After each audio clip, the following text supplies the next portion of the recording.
Welcome back, fight fans. Welcome back. Welcome back. Let's just dig right into it. Salute to Sergio, Martin, round 105, Steve, Dan, Lisa. Salute. Salute. We're just going to dig right into it and we're going to be honest and objective as possible. If you're just joining the IBFP, go ahead and hit that like button and we're going to get absolutely raw today. Salute to Eric. I see you, my brother. Salute. Now, we got to be honest and unbiased.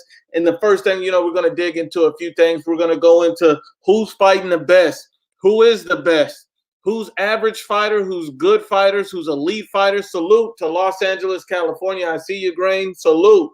Salute my people. Salute Augustine, Juan, Chris, Kevin, Lemon. Augustine, my people. Salute, Saul. I see you, my brother. Salute. Perp, I see you. Ozzy, Eddie. Salute. Where's Jim Calhoun? Jim Calhoun's is garbage truck juice. Salute to DT3, the Boone man. If you don't know, now you know. This is the man. Salute to Soldier for God, Rob, Chinsmoke, Will, Shaka, Remy, Ray Hernandez. Salute everybody. Salute Miguel. I see you. Lil Chris Girl, I see you. Salute. And if you haven't subscribed to Go Beats Mode, go check out Go Beats Mode. They're the official sponsor of the IBFP. Nick is one of the real ones. Nick is one of the real ones. This man knows his boxing. William Calhoun, Samuel Shaw. Salute. And then Go Beats Mode in the house. If you don't know, now you know. This is one of the real ones. If you like music, freestyle, rap, battle, beats, anything pertaining to music, salute to Go Beats Mode. Go check them out. They one of the real ones. And what we're going to do is we're going to make sure we mod up, Go Beats Mode right now, because you know what they deserve, that wrench, that blue wrench, because they one of the real ones. I got to give it to them. Soccer Training Club, salute. Let's go ahead and get into it. Charles D, my brother, salute. Let's go ahead and get into it, and we're just going to rip it and be honest and unbiased. Now, the first thing is Anthony Joshua, Canelo Alvarez. These guys fight nothing but the best fighters, period. And I'm going to expand on that because I got a lot of flack on that and a lot of fanboys hating on it, but there's a lot of garbage truck juice people out here. Let me just explain what garbage truck juice is. Garbage truck juice is when you fighting a dude coming off a loss, moving up in weight. That's Jamal Charlo. That's garbage truck juice. Garbage truck juice is a guy like Deontay Wilder fighting a guy like a retirement home guy, Luis Ortiz, 40 years old. That's garbage truck juice. You're fighting garbage truck juice. Canelo Alvarez has already been announced as the Boxing Writers Fighter of the Year. Why? Because this dude turns around, he unifies with Danny Jacob. He goes out and moves up 2 weight classes, faces a sitting world champion. And everybody else want to fight garbage truck juice. And then you turn around and you see Anthony Joshua loses his belt to Andy Ruiz. Everybody said that he's trash. He wasn't going to bounce back. He's not a great fighter. Then he proves everybody wrong, gets his belt back, and dominates Andy Ruiz for 12 rounds. I don't think Andy Ruiz Jr. even won a round. When you look at the best and who's the best, who's fighting the best, it has to be Anthony Joshua, Canelo Alvarez. These dudes are at the top, at the peak. These dudes are special fighters. And they said that Anthony Joshua couldn't box. They said he was a robot. They said Canelo Alvarez would get knocked out. Half of the people that said Canelo Alvarez would lose to Sergey Kovalev are the ones that it was fixed, are the ones that said he was old. But when you look at Luis Ortiz, he's an ancient alien mummy. Let's be honest and unbiased. These guys are fighting the best fighters, and everyone else is fighting garbage truck juice. Then you look at a guy like Terrence Bud Crawford. Terrence Bud Crawford wants to be in the mix with Canelo Alvarez, Anthony Joshua as being the best. But the problem is that these guys don't want to fight him. There's a fake narrative going around that, he's ducking Sean Porter. How are you ducking a dude with no belt when you want to unify with Manny and Spence? It doesn't make any sense. I agree. Terrence Bud Crawford needs to take on, a guy like Sean Porter if he can't get the Manny, if he can't get the Errol Spence, because there's literally no one else to fight. We know Keith Runtime Thurman wants to fight Danny Garcia. If he can't get a guy like Manny Pacquiao or Errol Spence, that Danny Garcia wants to fight, a Sean Porter rematch or a Keith Thurman rematch. These guys don't even want to take the opportunity at a Bud Crawford. Let's be honest and unbiased. And then you turn around and see, a guy like Errol Spence Jr. He's a special fighter in the sense of he's a good fighter, not a great fighter. He has improved that he's a great fighter. He's, his head movement is lethargic. And, Sean Porter and Mikey Garcia exposed him. Mikey Garcia exposed the fact that he had no power. You're not supposed to go in and box a dude moving up 2 weight classes. You're supposed to knock him out. And he couldn't even do it. And he said he would do it. And then you see a guy like Sean Porter expose him by pressuring him, showing him that he doesn't like body shots, showing that Errol Spence Jr. is lethargic and doesn't move his head. You can look like an elite level boxer against a guy moving up 2 weight classes, but against a guy in your own weight division, you can't move your freaking head. This shows you're a good fighter. You're simply not a great one. We got to be honest and unbiased. We got to tell the truth and tell it what it is. Just like Charles D says, once upon a time, Thurman. And if there's any fanboys in the building, any fanboys that are listening, because I know there are, it's free smoke for any of you. It's free smoke for anybody that want it. You can come get it. It's absolute free smoke. You know how we do it honestly and objectively. And just like I agree 100%, you're not supposed to get praised for fighting bums. They're praising Deontay Wilder for knocking out a Dominic Brazil, a dude who's already been destroyed. What are we talking about? What are we talking about? What are we talking? A dude that's already been destroyed. That's what I'm talking about. You're praising this dude for a guy like Luis Ortiz, who's already 8 million years old. What are we talking about? What are we talking about? And a lot of people forget, Errol Spence said that he was going to run through Sean Porter and knock him out. That's the easy road. And you're going life and death with the easy road? It's real free smoke over here. It's real free smoke. You can't go life and death with the easy road, because then that means you're not who you said you were. And now we know who you are. Errol Spence is not that dude. He is simply not that dude. That's all it is. That's all it is. He's simply not that dude. Salute to, Boxing Monster. And I don't know who this fanboy is, but if you got a problem, step in the building. You can come get the smoke. Salute to my main man, Unbiased or Biased Boxing Talk, one of the realest guys in there. Talk to him, Unbiased. What's good, man? What up, Newt? What up, man? Ain't nothing, man. What we talking about today? Man, we're talking about how Errol Spence is a good fighter, just not a great fighter. We're talking about how, you don't get praised for fighting tomato cans like Wilder. We're talking about Errol Spence dancing in a club with other grown men. Find a female to dance with. It's a million broads in the club, and you want to dance with another man. No wonder you want to take the easy road. Yeah, man.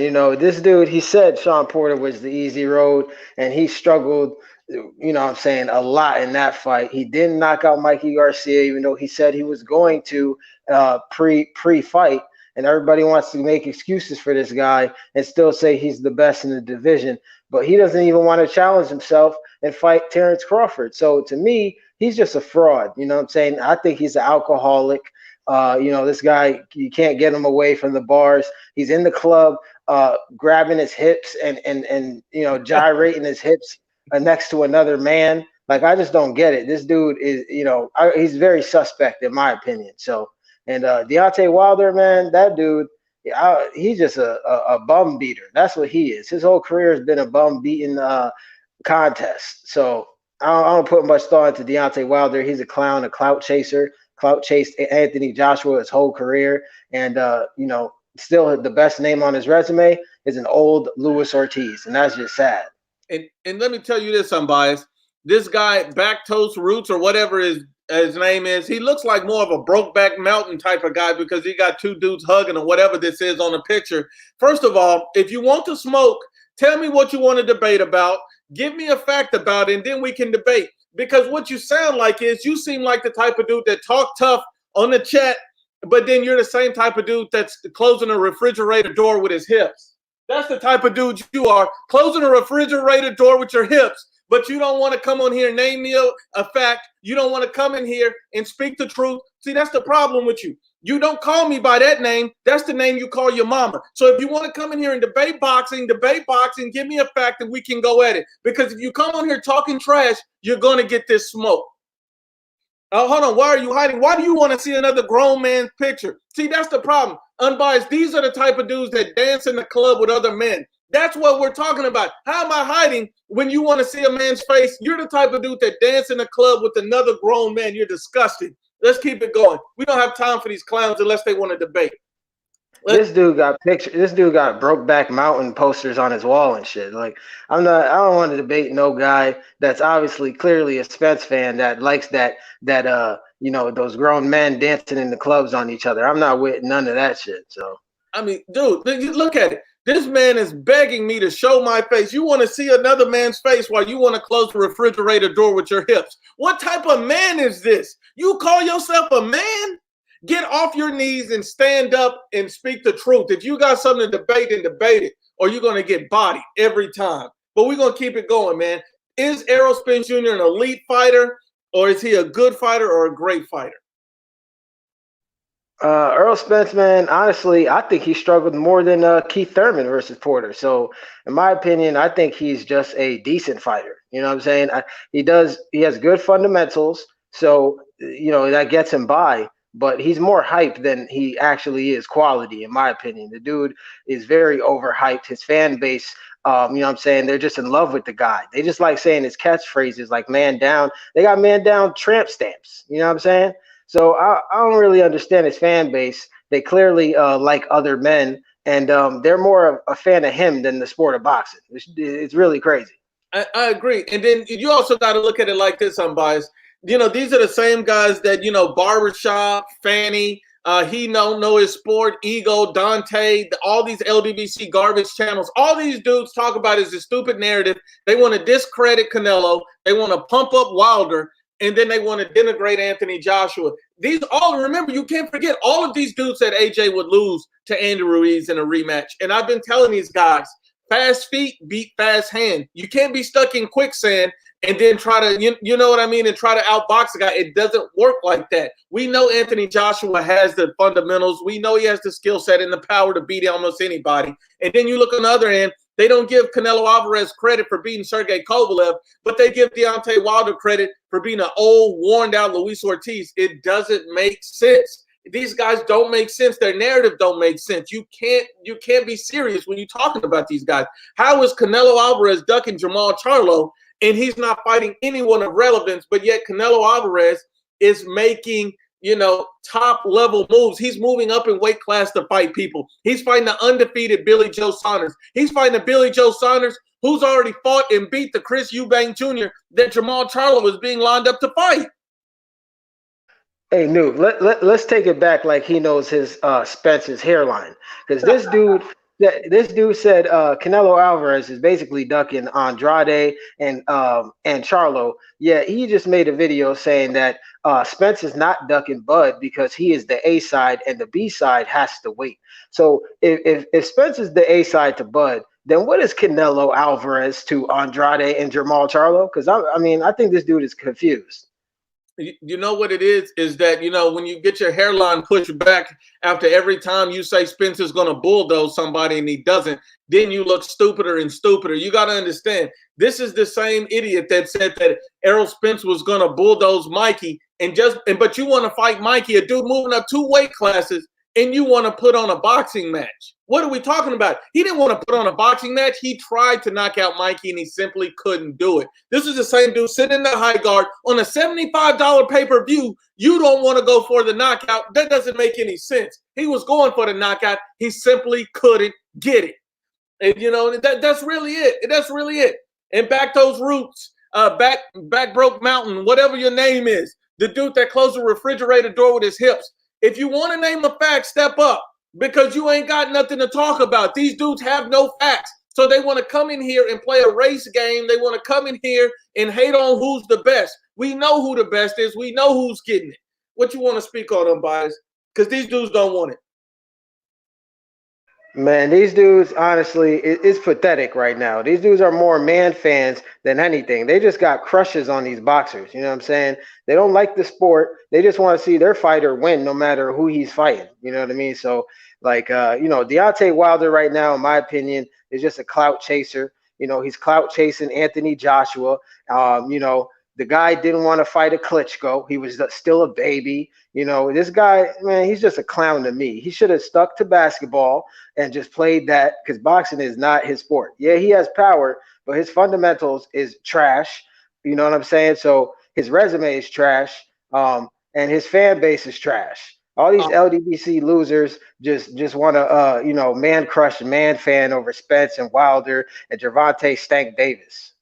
I think we know who Bactos Roots is. I think this is boxing ego. And let me tell you one thing about this, Unbiased.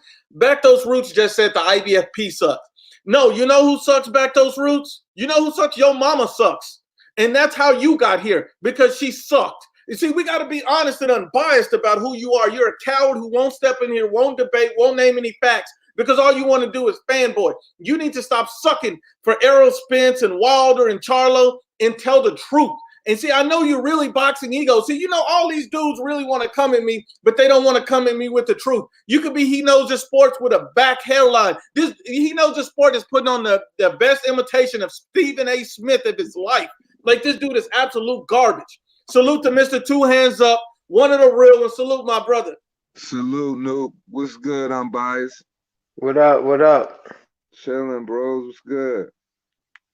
Look, man, we're just out here to hurt these fanboys' feelings today. See, you know, these dudes want to come in here and they don't want to speak the truth. They don't want to be honest about it. So we're exposing these dudes for the same type of dudes that are closing refrigerator doors with their hips. We don't mess with dudes like that. We don't mess with baby Stephen A's like He Knows his sport with the hairline to the back of his neck. You might as well go bald. We don't know this dude looking like Steve Urkel. If anybody got a problem, we can debate it right now. Let's be honest and unbiased. Let's be honest and unbiased, because we know the reason why Errol Spence has not been put in with Terrence Bud Crawford. The reason why we honestly know is simply because he's a good fighter, not a great one. Even Al Heyman knows he can't beat Terrence Bud Crawford.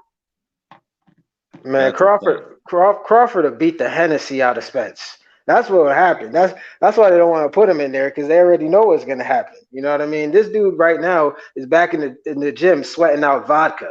You know what I mean? So they know he's an alcoholic. They need to get him to AA meetings, away from supercars, and get his brain checked out. That's my advice for Errol Spence.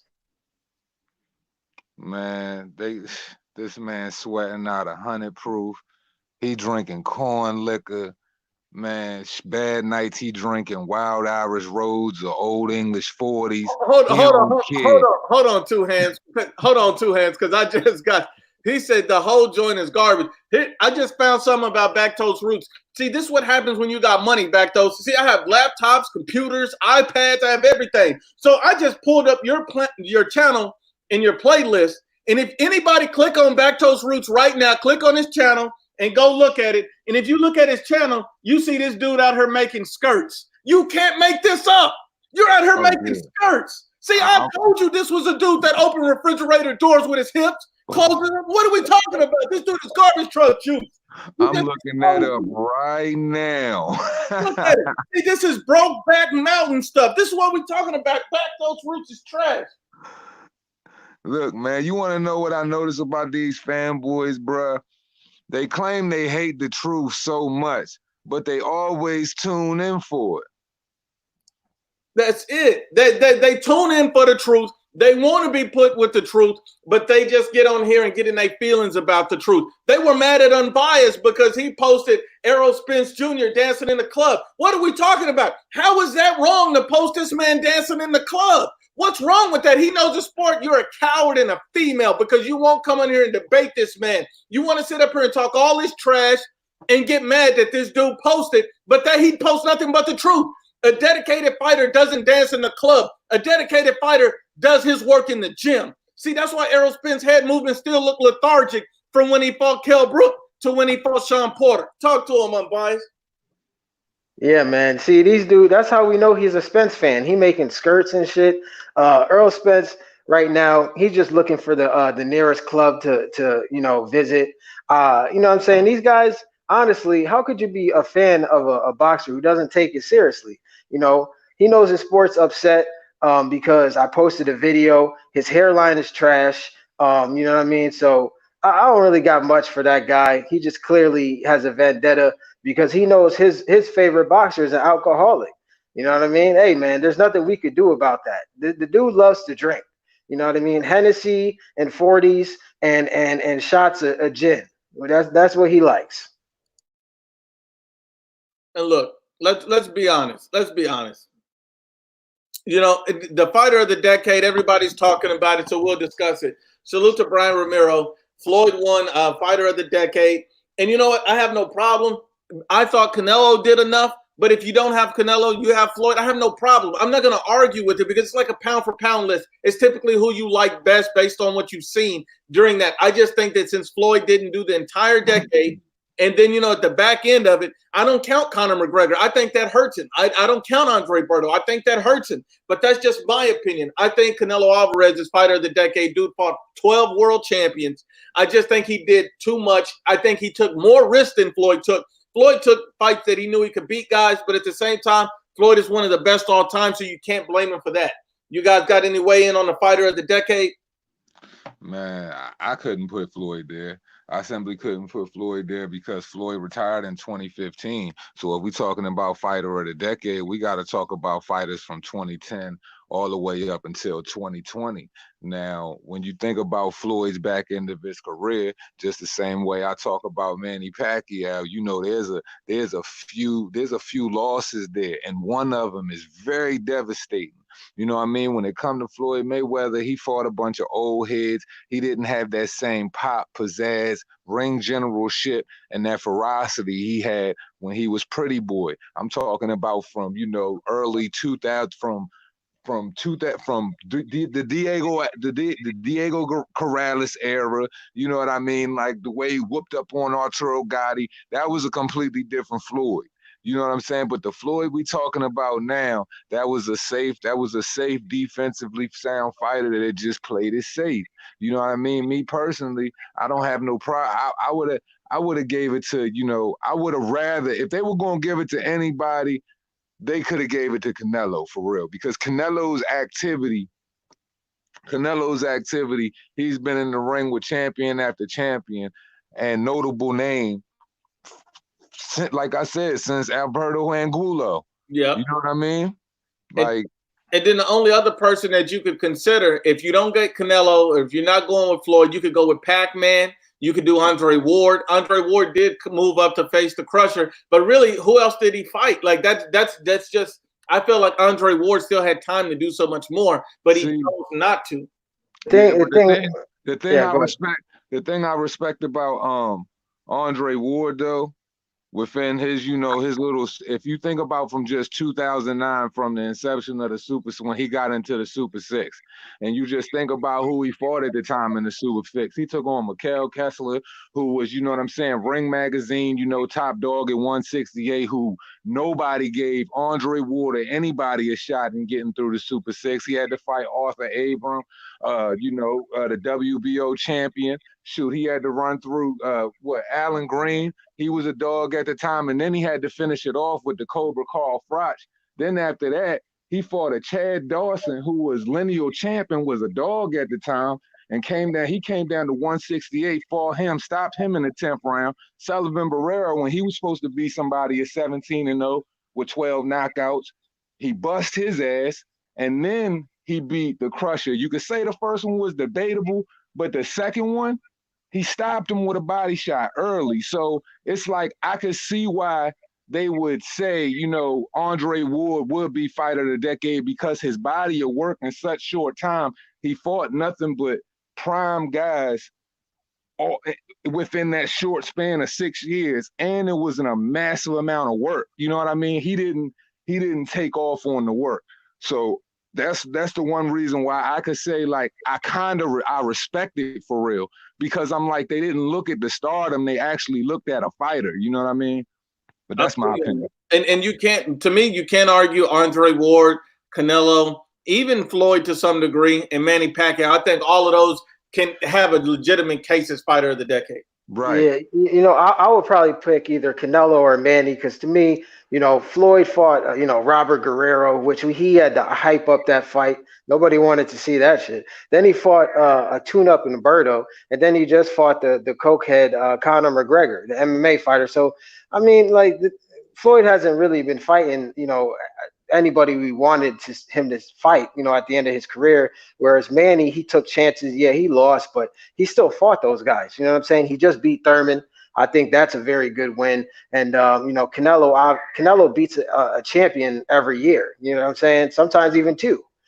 Two champions a year. So Canelo should definitely be in the run. Like the Let, dude, let me Yeah, I agree. All of those guys, Canelo should be in the run. Manny should be in the run, and Andre Ward would be in the run. But just from my opinion, personally, I just put Andre Ward above it because just like the level of opposition, 6 years in that time, he ain't take no gimme fights. And then when I consider the Super Six as well, all of those guys were Ring Magazine top 10, top 5 fighters of the world. And some of them had, you know what I mean? If you watch boxing, those were credible names. And then outside of that, what he did at 175 too, and the fact that he didn't lose. The only thing that stops Andre Ward, in my opinion, is the fact that nobody gives him that really credible name, like when he wanted to get a Triple G or somebody, you know what I'm saying? He couldn't get those big names he wanted. But that's the only thing that I think stops him for real. And look, let me ask you guys' opinion on this. Who's fighting the best? Why is the standard different from AJ and Canelo Alvarez? Why is the standard that these dudes have to fight the best every single time out or they get ripped apart? Think about it. You see a Charlo can fight a Hogan and everybody gives him a pass. You see, Wilder can fight an Ortiz and everybody gets him a pass. He gets a pass for fighting a Fury off the couch after 2 tomato cans. But AJ, he better fight Dillian White or he's ducking. He better fight this guy or he's ducking. Explain to me why these guys are having to do so much and everybody else can get away with fighting just anybody. Errol Spence is not fighting the best. So let's be real. Nobody regarded as Sean Porter. Sean Porter was regarded as having a lower chance to beat Errol Spence than Mikey Garcia. And this is by Las Vegas betting odds. So if nobody believed that, Sean Porter could do it, even though he was the easy road and everything, why are we giving Errol Spence a pat on the back? All these Jamal Charlos a pat on the back, Wilder a pat on the back, when these dudes don't want to fight none of the best in their division. It just doesn't make sense. Man, that's because these boys are sipping emotional crack flavored water, man. And they got shot in the back by Boxing's Cupid or their favorite boo-boo over there. You know what I mean? It is what it is. A lot of these guys, they get emotionally attached to a fighter, but they're getting emotionally attached to all the wrong fighters that don't have the accolades. I'm like, shoot, when I used to be emotionally attached to Mike Tyson, he was breaking everything. He was really the iron. You know what I'm saying? But when you're talking about Errol Spence, you're talking about a manufactured boogeyman who's on a promotional company that they're just trying to build stars. They're not trying to build the best fighter because look at everybody around them. They all balloon up and wait and they don't take their craft serious. But if you look over at Top Rank and the Zone, even main event fighters, all of those guys, they're busting their ass. They taking on champions. I mean, look at Shakur Stevenson. He's about to fight Josh Warrington in May just after beating Joet Gonzalez for the other belt. So that's 2 out of his next 3 fights is championship fights. Like that's crazy. Like I can't respect the dude that's just gonna keep blowing up Errol Spence's name when he ain't like that. He really ain't proven himself to be anything yet. So I don't see what's so much gas being put up in this man for. Right. Before the fight with Sean Porter, everybody says Sean Porter was a bum. He has no fighting ability. You had guys making 100 videos saying Sean Porter will be bulldozed because he can't fight. And then Errol Spence goes life and death with Sean Porter. Some people even thought Sean Porter won the fight. And now all of a sudden Sean Porter becomes Roberto Duran all of a sudden. Or you know what I'm saying? Like this dude is held at such a high regard. These fans just want to keep switching the goalposts for Terrence Crawford. These Errol Spence fans are confused. These guys said, oh, Terrence Crawford's on the wrong side of the street. Then they want him to fight Sean Porter. I'm like, isn't Sean Porter with PBC? So if he fights Sean Porter, you do realize that there exposes the fact that Errol Spence saying there's sides of the street was fugazi. Because that'll mean unbiased. That's already exposed because we got a Tyson Fury Deontay Wilder match right now. And then they already got history of working together with Amir Khan and Canelo Alvarez and Golden Boy Promotions. Then you got Julio Cesar Chavez Jr. fighting Canelo and Golden Boy Promotions. The fights can happen. They just don't want to make the fights happen because look at them. They got to be tanking over there money-wise. They only putting on a couple shows a year, and that's what they're big fighters, and they try to put this amazing, so-called amazing undercard together based off of the lackluster stable that they have, and it never really amounts to anything. Man, all of the Wilder fights they had, every single one of those fights are in the red. There's no way you could recoup off of it. And just the Luis Ortiz Wilder fight alone, they would have had to do over 320,000 buys just to even break even for what they supposedly paid the fighters. Man, it's all smoke and mirrors with these dudes, man. Hold on, fellas. I think somebody wants some smoke with Unbiased. The Real said you need to mute Unbiased. So why do we need to mute Unbiased, The Real? Why do we need to mute him? What is it that Unbiased said that you don't agree with that you need to debate? Because it sounds like you want this smoke. And, you know, if you want this smoke, I'm sure Unbiased to give it all to you. So what about Unbiased do you think that needs to be muted? And Terrell Knox also asked for a wrench. So Terrell Knox, you know, you said a lot of suspect things. So what we're going to do is pull your card, make sure you're not closing refrigerator doors with your hips. So the best way for us to do that is, you know, who's the #1 pound-for-pound fighter in the world? Answer me that. And who's the #1 boxer in the heavyweight division? Answer me that. Who's the #1 welterweight? Give me some facts, Terrell, because I need to hear your opinions on it. Because you said a lot of suspect and fugazi things that I need to make sure that you ain't one of them fanboys. Because we're not going to play it. And if we need to mute Unbiased, why? Because Unbiased must have hurt your feelings. Why? Hold on, here we go. He said, y'all give no credit to Wilder for a decade. He was killing opponents like nothing. He is fighter of the decade. Y'all tripping. #1 pound-for-pound is Deontay Wilder. Oh, that's he knows his sports. That's who that is. That's he knows his sports. He's mad because we said his hairline is trash. Listen, go to your barber. You know what I'm saying? Go to your barber, and like my boy IBFP says, you need to smack him because that's why your hairline is trash. You keep pushing it back. That's not our fault. Okay. He said, we ain't giving Wilder a credit for a decade when he was killing opponents. Do you know a decade? Wilder's 34 years old, correct? A decade is 10 years, correct?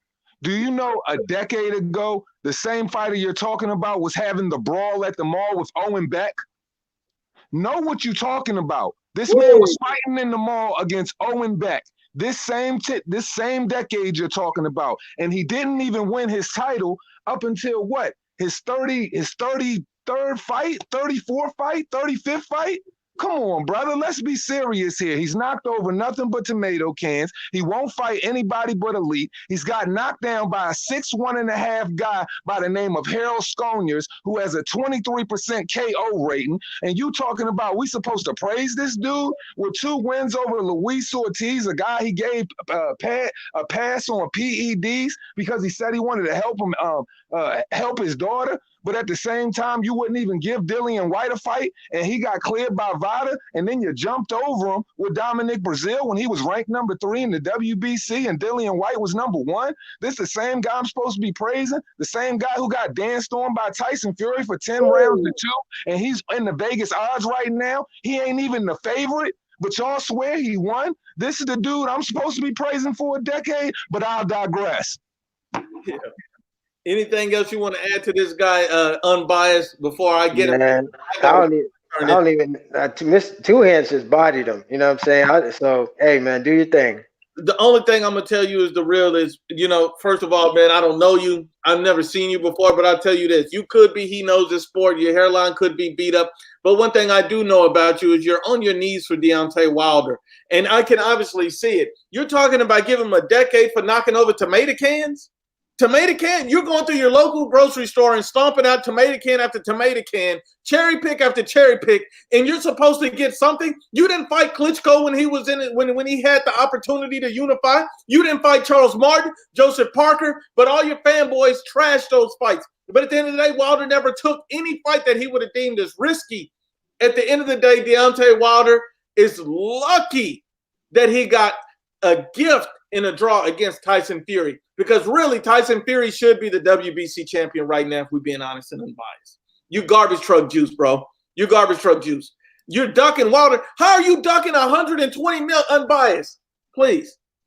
This dude. Yeah, how are you gonna duck somebody you offered $120 million, fam?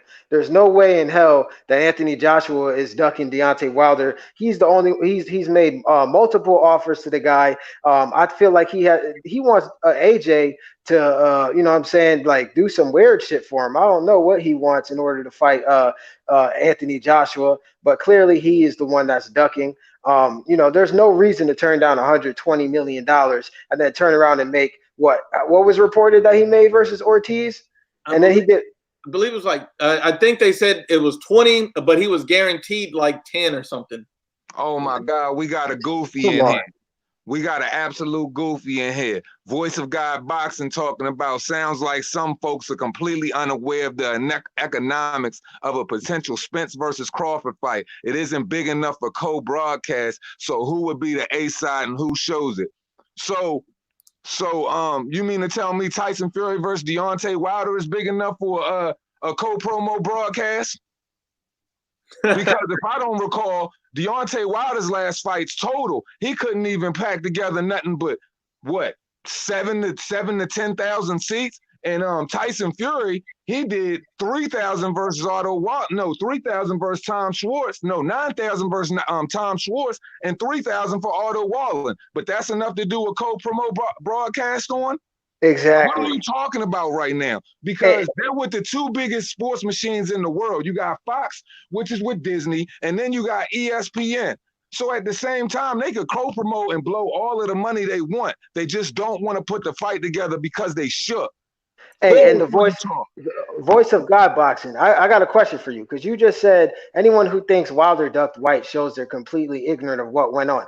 Didn't Deontay Wilder tell Dillian White he doesn't have to fight him for 2 years? Didn't he text him saying that? Yep. He sure did. And look, he has no response. He has nothing to say. And Terrell Knox says, see now, Terrell says y'all can at least praise his punching power, though, because he got a high knockout percentage. Look, you're talking about Deontay Wilder, and this is why you're not getting a wrench, Terrell. Having a high knockout percentage knocking over tomato cans means nothing to me. Gervonta Tank Davis has a high knockout percentage. Who has he beat? All the people he's called out, he's fought none of them. Deontay Wilder has not fought a Dillian White, who everybody says is easy for him. Why haven't you fought him? You did knock out Tyson Fury, regardless of what a fanboy doesn't even understand the difference between a knockdown and a knockout. You didn't knock out Fury. You haven't knocked out or even fought White. You haven't even looked at Anthony Joshua. Stop playing. What have you done? You haven't fought Joseph Parker. What has he done? A knocking out tomato cans means nothing to me. This is why you don't get a wrench, bro. It doesn't make sense. It doesn't make sense. You don't get a wrench by having knockout. Like, that doesn't make any sense. Unbiased, do you get a wrench for having high knockout power against a guy that's 50 years old? Hell no. Like, Terrell Knox is a fanboy. That dude right there, he is a fanboy. You'll see him on multiple channels, basically on his knees for PBC. Like, let's be honest. This dude is in love and infatuated with any fighter that is from the PBC. You know, he's giving praises to Tank Davis for beating Gamboa. That should let you know what it is right there. Yeah, but see, this is what I tell everybody when it comes to Terrell. Y'all can't mind Terrell. He like the flat earther of the group. Yeah, man. And the real says Wilder been calling them all out. AJ ducking, Ruiz would have ducked White. Fury survived that fight, but he won't survive the second. Bro, AJ offered Wilder a fight. What are you talking about? How is he ducking, but he's the one making offers? And Ruiz called out Wilder in like 2015. And Fury beat Wilder, and you know it. So, I mean, really deep down inside, you're hurt. Like I said, hey, he knows his sports. You need to go to your barber and slap him. Don't be mad at us or get Rogaine. I don't know what to do with your hairline. This shit is trash. These dudes be talking hot dumpster juice. Like, man, like, oh my God, y'all be talking some wild nut ass stuff. Because look, man, this is what it is. When Deontay Wilder beat Bermane Stiverne, he said he could fight another 24 rounds. When he was in front of that Fight Hype camera, when they were asking him about he was asked about Vladimir Klitschko, and he said he wanted to fight. He said he wanted to unify the division by the end of 2015. Then on top of that, he says he wants to fight AJ. He gets offered $120 million.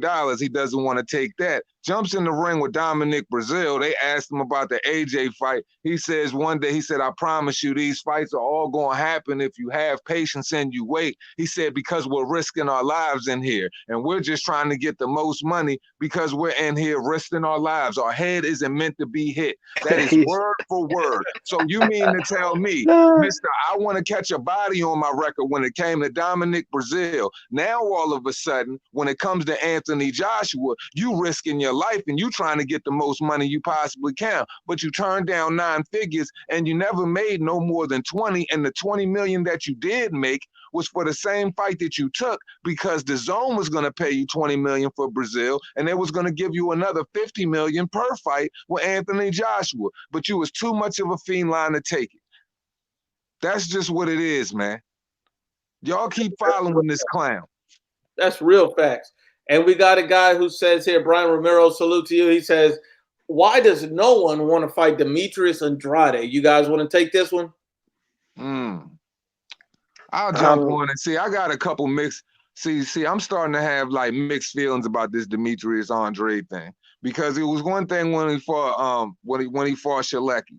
You know, Shalecki was a he was a number one. He was number one ranked in the sanctioning body at the time. Now at the same time, Luke Keeler, I'm not really feeling that matchup, and I feel as though, you know, Demetrius Andrade has the type of skills to where he can present anybody a problem. I consider him an elite fighter, but at the same time, when you look at some of the things that's happened in Demetrius Andrade's career, like getting dropped by Vanis Martirosyan, who knows? He could have been a little bit excited because he might have felt as though his skills were better, but still, it hasn't been enough top-level competition to where I could say that Demetrius Andrade is this or that yet. I need to see him fight somebody that makes some sense. And even if he isn't one of the most notable guys, he needs to be a Ring Magazine top 10 kind of fighter. You know, this is my thoughts on Andrade. You know, I agree with what Two Hands just said, but I feel like Andrade is a good fighter. But you know, I feel like the person that he should be fighting right now is Jamal Charlo or Derevyanchenko, one of those guys. And Andrade's calling them both out. You know, he wants to fight Derevyanchenko and he wants to fight Charlo. Canelo's not even at 160 right now. He's about to fight Billy Joe Saunders. You know what I'm saying? So Canelo is doing what he's supposed to be doing. He's fighting a champion at 168. Whereas we need Jamal Charlo to find where his nuts is, and then we need Derevyanchenko to start talking to Andrade so they can get that fight. Triple G doesn't want to be in the mix. He's just waiting for another Canelo payday. So I'm not even going to throw his name in the bunch. You know what I mean? But Andrade, to me, is doing what he's supposed to do. It's unfortunate that Charlo doesn't want the smoke, and he can't get that fight right now. And you know, the only thing I'll say about Demetrius Andrade, he's a good fighter, southpaw style, great boxer. The only problem I have with Demetrius Andrade is this. You know, you had an opportunity to face Lara a long time ago. You had an opportunity to expose Jermell Charlo a long time ago, and he passed on those opportunities. Now I understand, you know, he might have had different reasons why, but no one cares why. At the end of the day, you want the big names now. So I'll look at it like this. Andrade is not the type of name you're going to get a lot of credit for if you beat him. But at the same time, a guy like Charlo needs to be fighting Andrade because neither one of these guys have anybody significant on their resume. They need each other. Charlo don't want to fight, move on from it. The problem I have with Demetrius Andrade is he should be fighting Danny Jacobs. You know, Demetrius Andrade said, oh, I'd go to 168 for Billy Joe. Well, then why wouldn't you go to 168, you know, for a guy like Danny Jacobs? If you just want a credible opponent on your resume that people can't deny you, that's the guy to get it. And people are saying, well, what is Danny Jacobs doing? Danny Jacobs is calling out Jamal Charlo to move up to 168 and fight him. So both of these guys, you know, have an opportunity to fight each other. I don't understand why they won't. I understand they might have a friendship, but they even talked about, hey, you know, if it comes down, it could just be us against them. Hey, if we unify the belts, then we could meet at the end. Well, if you want to fight anyway, Danny Jacobs has no big potential fights, and neither does Demetrius Andrade. Luke Keeler is nothing for Demetrius Andrade, nothing. And then, Danny Jacobs, who are you fighting next? You're not getting a title shot, so these guys need to fight each other. This would make one of these guys stand out above the rest, because if Danny Jacobs beat Demetrius Andrade, he gets a whole new respect. They say, well, at 168, he is special. If Demetrius Andrade moves up, beat a very good Danny Jacobs, now he has that name on his resume that he can't be denied. These guys need each other, and it makes no sense why the fight's not happening. You're offering $7 million for a Charlo, who's a paper champ. Go fight Danny Jacobs. I guarantee you it'll be both of their number one viewed fight aside from when he fought Canelo. I think it makes too much sense to pass up. That makes absolute sense, and I just didn't even think about it like that, because if you think about it right now, both Demetrius Andrade and Daniel Jacobs' careers on autopilot right now. They don't have any – there's no name right now that realistically can get thrown their way that's going to propel their career higher than what it could if they fought one another. There's just nothing going on right now. Too many other people are tied up with other obligations, and like, to be realistic, Jamal's not going to get in there. And, like I said, like, I just don't. A fight with Jamal Charlo just isn't realistic to me. But when I'm just thinking about Demetrius Andrade and the things that he should do, I'm like, man, you might as well look on your side of the street if you keep getting stonewalled on the other side of the on the other side of the PBC street. Because if you don't want to fight Danny Jacobs, shoot, you could even try to see if you could try to fight Callum Smith. I mean, that's a challenge where you could definitely get a lot of recognition for. You know what I mean? All of those English fans and stuff like that. And it's a realistic fight to where you could really take, and I don't see him hurting you. So I just think that, Demetrius Andrade, he's really working on borrowed time right now. He kind of in a situation, I feel like, people try to say Bud Crawford is in, but Bud Crawford ain't in that bad of shape, man. And hold on. The real said IBFP, you and me one-on-one in the ring, 1, 2, 3 minute round. First of all, you're a tune-up fight for me, the real. You're a tune-up fight. You'll get stopped in the first round. It's no point in even debating you, because you have nothing. You have no facts. And then Anthony Lumar, the king of fake jury, I called him out to come get this smoke. I'm at work, maybe next time. What are you at work doing? Buying more fake jury? You buy fake jury online? What does he do? What do you do? What are we talking about here, Anthony? You get on here and you talk all this trash. Then you say Danny Jacobs is washed up. If Danny Jacobs is a has-been, then Jamal Charlo is a never been. He's never been there. He doesn't even have any of that. What are we talking about here? If you want to talk facts, we can talk facts. The voice of God boxing, he said that Deontay Wilder would make more money than $100 million that he made last year. So that dude, he's clearly smoking crack, and you should change your name, because you don't know shit. You don't know nothing about boxing, man. And you keep saying Dillian White balked at every opportunity for the mandatory spot. That's just a lie. He offered Luis Old Man Ortiz a pay-per-view fight, which Luis Ortiz didn't want to fight. He turned it down. He said he was being lowballed. Did you forget about that? I think you did. Refresh your memory, because you don't know nothing about boxing. Oh, we got a good one for you, fellas. Terrell Knox says, IBFP, from your logic, then Errol Spence is the best welterweight since he got a better resume and more belts, bro. Like you said about AJ and Wilder, but resume is dumpster truck juice compared to Spence. So let's just break this down for you. Unbiased, you want to take it, or you want me to handle this one? Because I know you like it. Yeah, let me talk to this dude. Okay, so he said Errol Spence is the best welterweight since he got the better resume. All right, listen, he fought Kell Brook after Kell Brook had open face surgery and got destroyed by Triple G. Kell Brook's best win was a Sean Porter. He gets credit for that. Other than that, Kell Brook lost to Carson Jones, in my opinion. And the only other name that Errol Spence has is a guy that everybody's beaten, and Sean Porter. The only guy that didn't beat him was Danny Garcia. And Danny Garcia has no good wins at welterweight. So how good is Errol Spence's resume? Whereas Bud Crawford has he went undisputed. He was number one on pound for pound list on multiple people's lists. Whereas Errol Spence is not even in the top 5. So I mean, you could sit there and grab your ankles for Spence as much as you want, but you just look crazy. You know what I'm saying? Put the cup of Hennessy down and relax. Two hands, you want to get him? I love it when they do this. So Errol Spence has a great resume. First of all, let's be honest here. Sean Porter is a B- fighter at best. A B- fighter at best.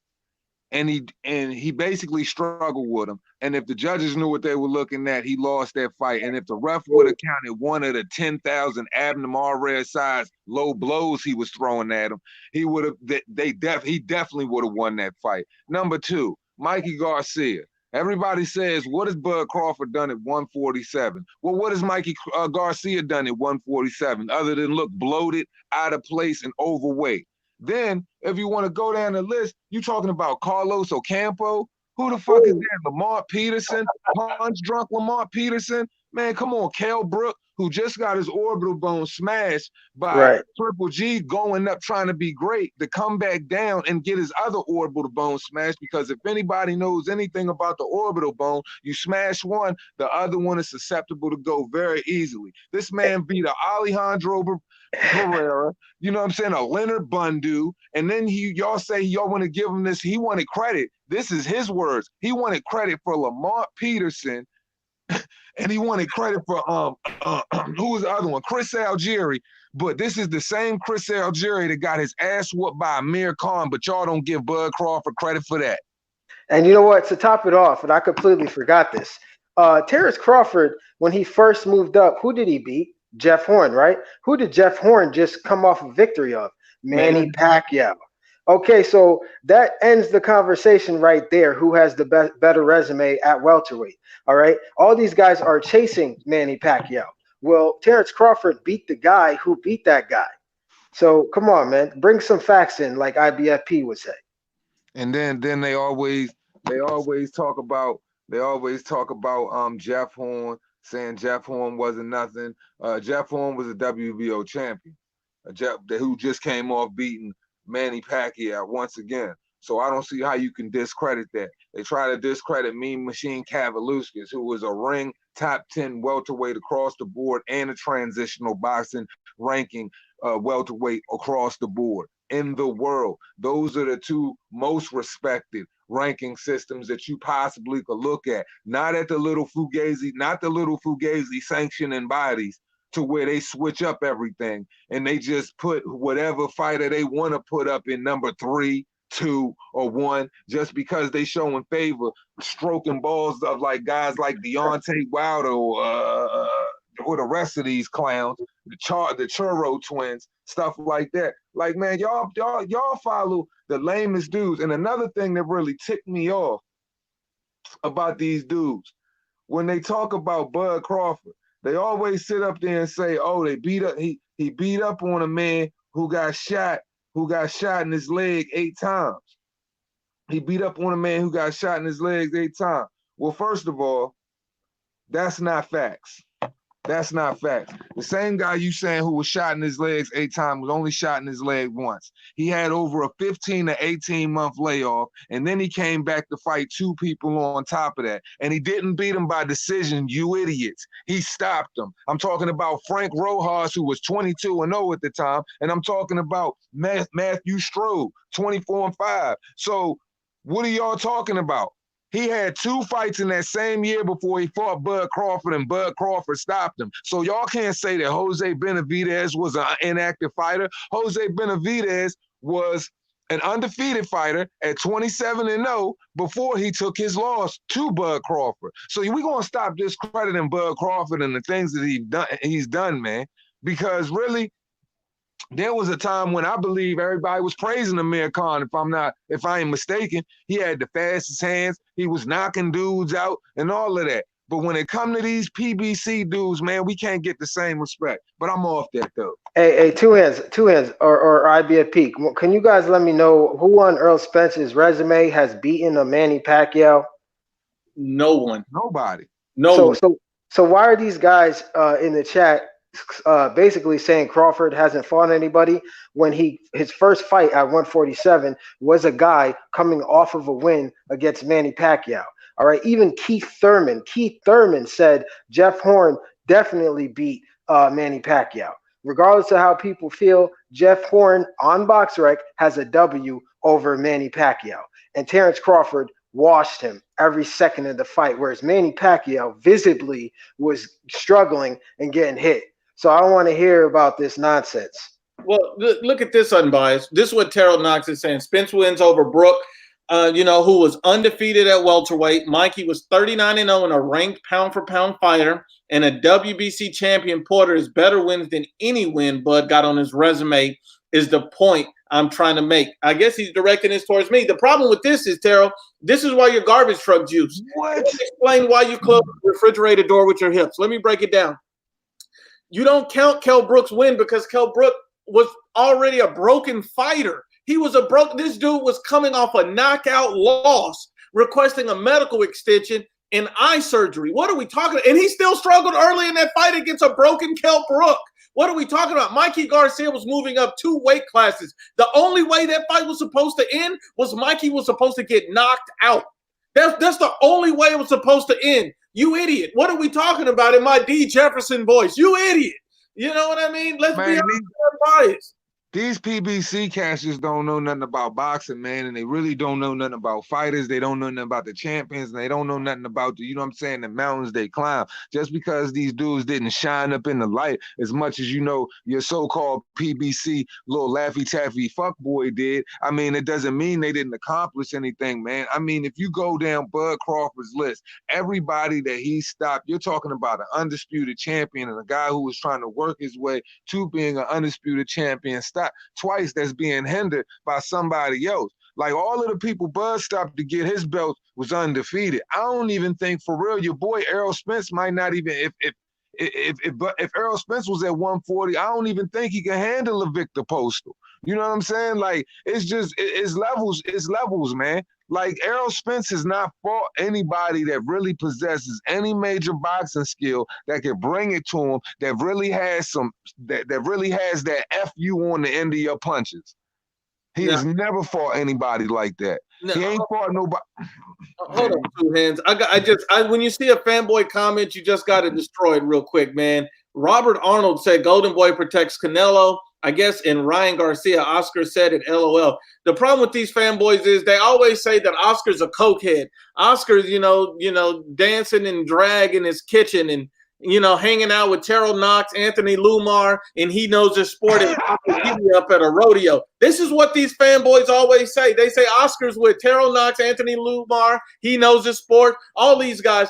The problem with this is if Canelo Alvarez is being protected, how is being protected moving up a weight against a bigger fighter? How is it being protected against a Gennady Golovkin twice, who's the hardest puncher in the division? How are you being protected against those type of fighters? You're not being protected. He's literally fighting the best in the division again and again and again. He's in negotiations with Billy Joe Saunders, and they've already said that Billy Joe Saunders has a slick southpaw style that Canelo would never fight, and yet he's in negotiations to get that fight. See, these fanboys always forget this. He was in negotiations to get the Demetrius Andrade fight. It was ready to be signed. And the only time he was going to sign for that fight, if he didn't get the Kovalev fight. Which fight makes him a better fighter? Which fight makes him elevate? It had to be the Kovalev fight. Let's be honest and unbiased. I mean, like, these dudes, they not being honest, man. Like I said, at the end of the day, man, you gotta put some respect on, Canelo name, man. Like, if you really want to think about it, man, these are the last 10 guys. I'm gonna say the last 8 to 10 guys that Canelo has fought has been Elias Landry Large. I mean, he's fought Lara, he's fought Kirkland, Cotto, Khan, Liam Beefy Smith, fought Triple G twice. You can say what you want about Rocky Field, and he had a belt at the time. He decided to take it with a body shot. For Daniel Jacobs and Kovalev. Man, this man has fought nothing but dogs, bruh. Nothing but dogs. And then even prior to that, Alfredo Angulo, the same dude who put Elias Landry Lara on his back 3 times, and he had to fight life or death just to get that W. Shane Mosley, Austin Trout. Like, man, this dude ain't no slouch, man. He ain't no slouch. Like, nobody on his record is no slouch. And he about to fight Billy Joe Saunders after that. So if you fight Billy Joe Saunders, go after his WBO at 168. Grab that. This man is just moving through divisions like Thanos, just snatching belts left and right. You can't do nothing about it, man. The guy is one of the best who's doing it right now. And his defense, what pisses me off is people underestimate his defense because Canelo does not have a Mexican style, man. He is a slick, hard-hitting boxer puncher who is a student of the game that downloads data better than 99.99% of every boxer in the game right now. And we got another one from Terrell Knox. He said, you never answered the question I submitted on Q&A. You be stalling when I come with that heat. Well, let's see what that heat is. And this is what he said, Two Hands. He said, after Deontay Wilder unifies the lineal and WBC championships against Fury, could you consider him getting an A side against AJ or deserving a 50-50 split? The thing is that Anthony Joshua, even before the fight, even before he's fighting Fury, they're already talking about, hey, they may give him 50-50 regardless, but he's definitely won't be an A side to Anthony Joshua under any circumstance. He simply can't put butts in seats. He just simply can't do it. He cannot do it. He's not a bigger attraction. Anthony Joshua unified titles. Why would he even become an A side to AJ for fighting a Fury at this point and trying to? He's already arguably lost the first fight, so he would just be getting even. I mean, what do you think on this, Two Hands? Man, look, this is exactly what I gotta say about it. Is just as Deontay Doodoo Skid Mark Wilder was at the press conference, what you guys gotta understand is he's the only one who believes he won. He spent the press conference was 45 minutes. He spent 37 minutes of it talking, trying to convince you and trying to convince the casual crowd of idiots that he actually has a chance. The odds are not even in his favor. So even with those so-called massive knockdowns and y'all saying he won a majority of the rounds, y'all must be sipping the sauce, because there is no way in hell that Deontay Wilder is going to win this thing. And when you're trying to speak on the belt and him becoming lineal champion, the only reason they're bringing the Ring magazine into place is because of Tyson Fury and the fact that he was the unified champion that beat the man who was the last lineal champion. And then and best believe they have not one inkling or one thought in their mind that Deontay Wilder is going to be the victor. Deontay Wilder doesn't even deserve to hold a Ring magazine belt, because you want to know what a Ring magazine belt is? It's something you can't get. It's something you can't buy. You have to be the undisputed. You have to be the best in your class, and that is not Deontay Wilder. They're trying to put all of that together with Anthony Joshua for a UK Anthony Joshua Tyson Fury dust up. That's all it is. Wilder gets no love. That's absolute facts, Two Hands. And you know what? On that, we're going to end it and be 100% honest and unbiased. We'll be back next week with the real. Two Hands, you want to tell everybody where to find you? Yeah, man. It's your man, Mr. Two Hands Up, a.k.a. Oh, man, I messed up. It's your boy 3K the Boss, a.k.a. Mr. Two Hands Up. You know what it is. Y'all can find me on Mr. Two Hands Up on YouTube, and you can check me out at Mr. Two Hands Up, no spaces on Twitter, man. Appreciate y'all showing me love. And as always, it costs you nothing to pay a nigga no mind. Woo! Salute to Two Hands Up. Salute to the UGC. Salute to Unbiased or Biased Boxing Talk. We'll be back with that fire next week. I'm going to have Two Hands, unbiased, everybody. And if there's any fanboys out here that want to get evicted, then come see your landlord. Salute. Salute.